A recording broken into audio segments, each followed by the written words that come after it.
It's a great structure that should really contribute to the transformation of the state-owned companies through our work and our involvement, our operational involvement in all the state-owned companies.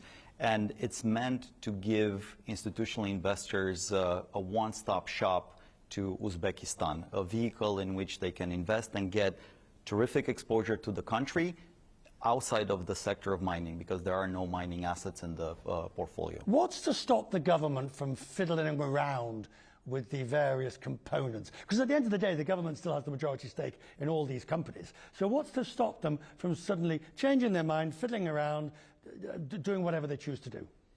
So the government not only owns the majority stakes in the underlying portfolio companies, the government owns 100% of the fund at this stage. Once it will be listed, the government will sell a portion of their holding, but will remain a significant and majority shareholder of the fund. But I think in all the preparatory work that we have done with the government, with the leadership of the country to launch the National Investment Fund of Uzbekistan, we've seen a tremendous amount of support for this project. It is a huge step forward in increasing the transparency, increasing the governance of the state-owned companies, and also allowing investors to participate in the equity markets of Uzbekistan.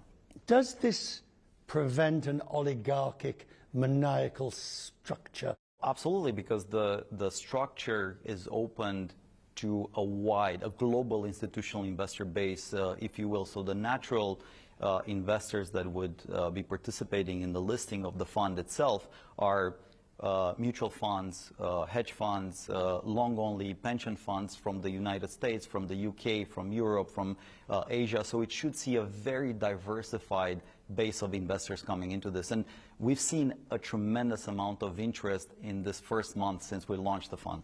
How are you going to get ordinary investors in Uzbekistan? Because you can have all the funds that you like and all those nice pension funds and everybody else and institutional investors, but actually you really want people in the country invested in their own well-being. That's exactly one of the key issues and objectives of the listing of the fund itself, because when we do the IPO, we're going to have the institutional tranche, but we're also going to have a retail tranche which is dedicated to investors in Uzbekistan. And we will have, as it's sometimes common with these IPOs, the retail investors in Uzbekistan will get a discount to the price of the institutional tranche. So that should really incentivize a lot of retail investors to open their accounts on the Tashkent Stock Exchange. We've done this with an IPO in Romania of Hidroelectrica, which in 2023 we successfully completed. It was the largest IPO in Europe, third largest IPO in the world, and 100,000 people open their accounts just to participate in this one single transaction. In a way, this is slightly more adventurous because this has got lots of bits to it, hasn't it? You know, it's one thing to buy a little bit of an airline or a little bit of an electric company, but this has got lots. In a sense, this is a very attractive investment proposition because it is a diversified portfolio of assets.